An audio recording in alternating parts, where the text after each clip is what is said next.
माझ्या बाळाचे खेळ असे असतात ना, की पूर्ण घरभर पसारा असतो, बाकी काय त्याला करायचं नसतं आणि असंच त्याला खेळायला आवडतं. म्हणजे की त्याला म्हणजे असं बिंदास खेळायला आवडतं. म्हणजे पूर्ण घरभर मस्ती करणं, हे सगळी खेळणी पसरवून ठेवणं, फेकाफेक करणं, हे त्याला अतिशय आवडतं आणि तेच खेळत असतो ते दिवसभर घरामध्ये. आणि जेव्हा असे खेळ होऊन जातात ना खेळून, तेव्हा मग येतो भांड्यावर किंवा कपड्यावर. म्हणजे की भांडे घेऊन वाजवायचे, चम्मच घेऊन वाजवायचं, प्लेट घ्यायची आणि ते वाजवत बसायचं, असे कामं असतात त्याला. म्हणजे असे खेळ ते पण करतो. नाही ते झालं जमलं तर मग दुसरा पण खेळ आहे एक, की म्हणजे कपडे घेऊन खेळत असतो. म्हणजे की ओढणी घेईल एखादी आणि मग ती ओढणी घेऊन पूर्ण घराला धावत बसेल, असे पण खेळ आहेत त्याचे.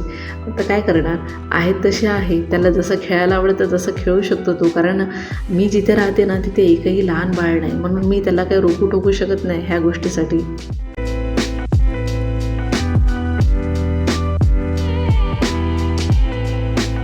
मग ती सर्व खेळणी आवरली आणि ते झाल्यानंतर ना इथे पुन्हा मी दुपारी ना पूर्ण किचन क्लीन करायला घेतलं.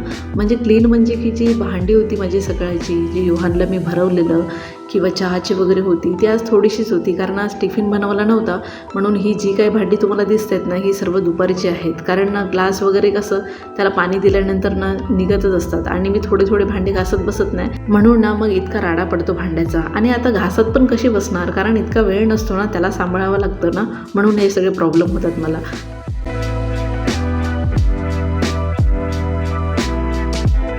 मग किचन आवरल्यानंतर ना मग इथे सामान आणलेलं, म्हणजे एक दिवस अगोदरच घेऊन आलेलं हे आम्ही, आणि मग तशीच पिशवी ठेवून दिलेली. आणि ह्यावेळेस ना खूप कमी सामान भरलेलं आहे, नाहीतर आम्ही 3 महिन्याचं एकत्र सामान भरतो. पण ह्यावेळेस ना आम्ही कमी का आणलेलं आहे, कारण योहानला पण आम्ही घेऊन जातो सोबत. मग एका गाडीवर त्याला आणणं, हे सर्व सामान आणणं पॉसिबल होत नाही, म्हणून मग ह्यावेळेस ना एका महिन्याचंच सामान भरलेलं आहे आम्ही. आणि इथे सर्व मी सामान पूर्ण काढून घेतलं.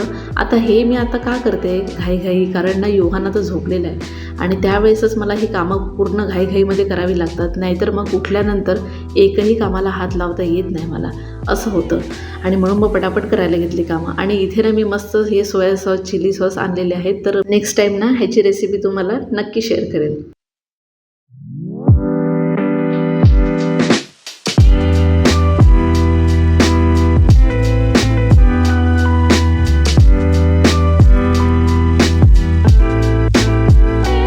आता जे डाळ वगैरे सर्व घेऊन आली होती ना मी, ते सर्व म्हणजे एक वेगळ्या डब्यामध्ये ठेवून दिलं मी.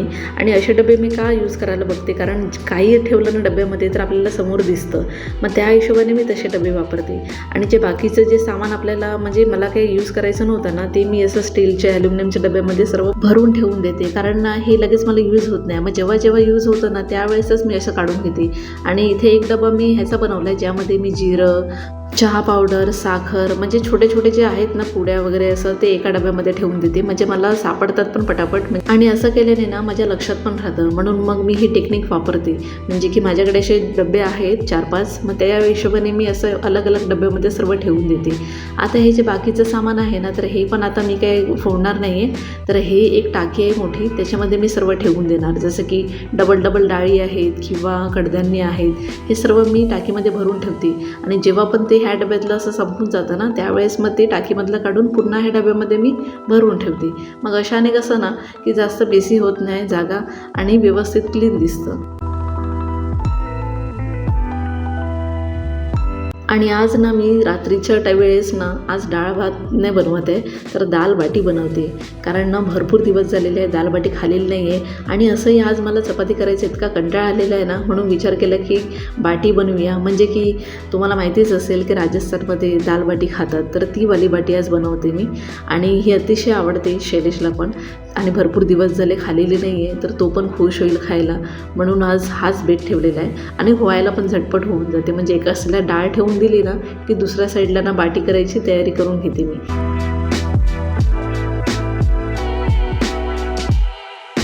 आणि ह्या दाल बाटीची रेसिपी जर तुम्हाला हवी असेल ना, तर मला नक्की कॉमेंट करा. मी ना ही रेसिपी तुमच्यासोबत नक्की शेअर करेल, त्यामुळे मला नक्की सांगा.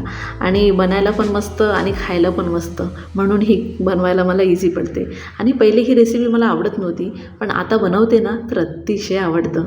चला तर मग बाय.